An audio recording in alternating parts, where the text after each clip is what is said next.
It says, so David stayed his servants with these words, and suffered them not to rise against Saul. But Saul rose up out of the cave and went on his way. David also arose afterwards and went out of the cave and cried after Saul, saying, my lord the king.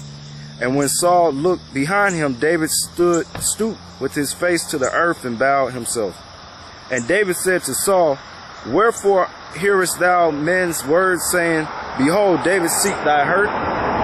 Behold, this day thine eyes have seen how the Lord hath delivered thee today into my hand in the cave. And some bid me to kill thee, but my eyes spared thee. And I said, I will not put forth my hand against my Lord, for he is the Lord's anointed. Moreover, my father, see the skirt of thy robe in my hand, for in that I cut off the skirt of thy robe and killed thee not. Know thou and see that there is neither evil nor transgression in my hand, and I have not sinned against thee, yet thou huntest my soul to take it. The Lord judgeth between me and thee, and the Lord avenge me of thee, but my hand shall not be upon thee.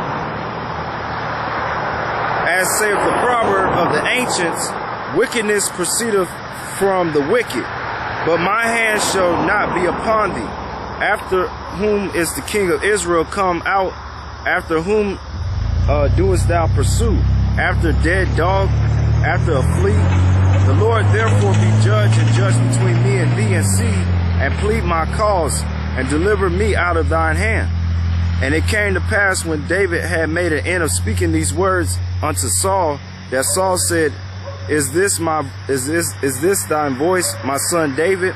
And Saul lifted up his voice and wept. And he said to David, thou art more righteous than I, for thou hast rewarded me good, whereas I have rewarded thee evil. And thou hast shown this day how that thou hast dwelt well with me, for as much as when the Lord hath delivered me into thy hand, thou killest me not. For if a man found his enemy, will he let him go well away? Wherefore the Lord reward thee good, for that thou hast done unto me this day. Right. Okay? Meaning David showed mercy.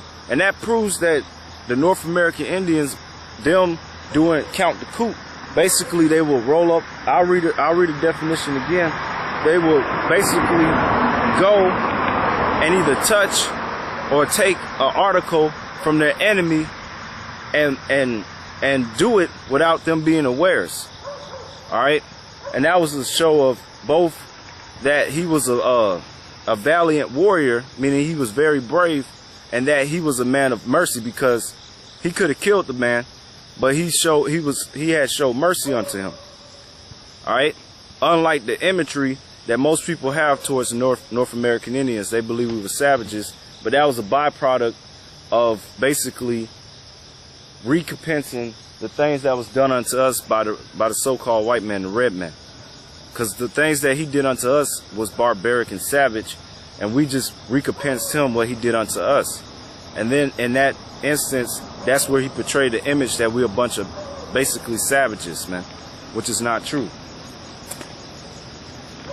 It says, and now, behold, I know well that thou shalt surely be king. This is Saul saying this to David.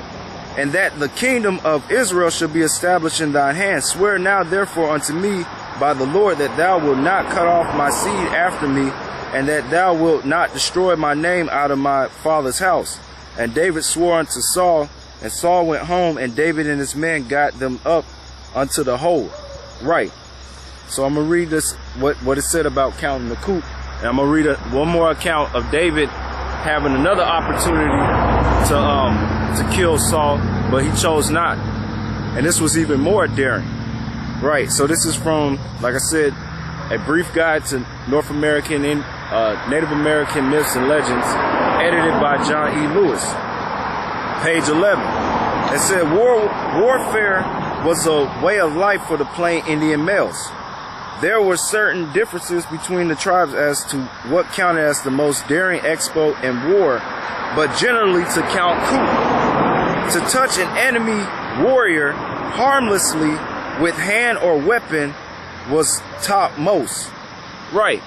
So David, that's where they got it from. Okay, the Gadites, the North American Indians, because David was by far one of the top warriors in the history of Israel, man.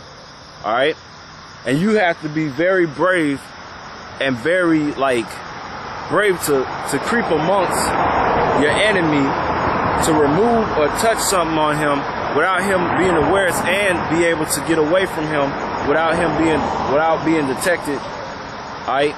That's of great bravery and great, basically, you're a very great warrior, man. You know? So let me read the other account and then I'll go into something else. All right? But, you know, Spirit had me want to bring that out. Right.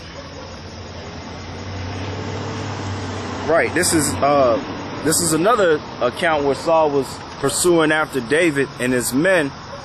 And this time Saul, he had surrounded himself with Abner, which Abner was from the tribe of Benjamin, all right, which Benjamin be so-called West Indians of Negroid descent, all right, and David was a Judite from the tribe of Judah, or what you really call so-called Negro descent, okay, all right, right, and Abner, he was a very great warrior as well, okay, all right, who was the top general, all right, for Saul and his army. Okay, so Abner wasn't no like some rookie or something, man. This dude was a valiant warrior, man. A great warrior. Okay, all right, right. So let's go into the account. This is 1 Samuel 26:1. It says, "And the Ziphites came unto Saul to Gibeah, saying, Doeth not David hide himself in the hill of Ha-Chilah, which is before Jeshimon?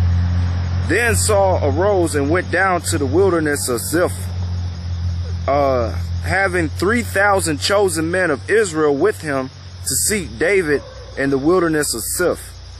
And Saul pitched in the hill of Ha-Chilah, which is before Jeshimon by the way, but David abide in the wilderness. He saw that Saul came after him into the wilderness.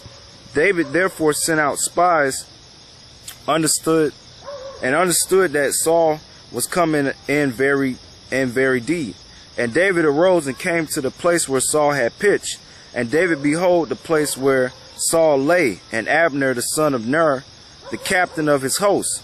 And Saul lay in the trench, and the people pitched round about him. So Saul, as king, he was laying there, and he had all these 3,000 chosen top warriors of Israel surrounding the king.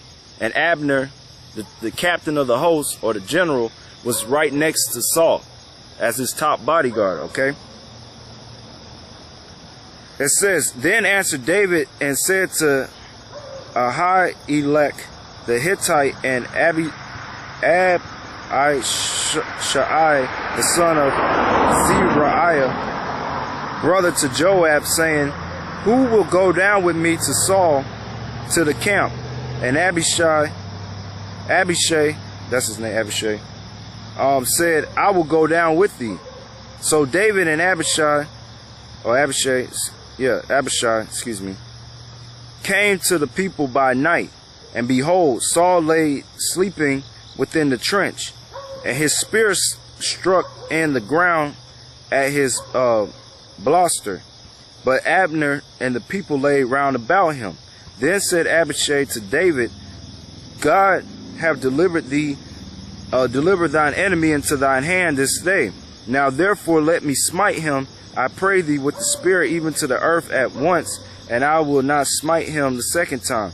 And David said unto Abishai, Destroy him not, for who can stretch forth his hand against the Lord's anointed and be guiltless? David said furthermore, As the Lord liveth, the Lord shall smite him, or his day shall come to die, or he shall descend into battle and perish, which that eventually what happened to Saul after he went to the witch of Endor to basically try to conjure up the spirit of Samuel to seek counsel from the Lord, because the Lord didn't answer Saul through dreams, visions, or revelations, He didn't answer him through the priest with the Urim and the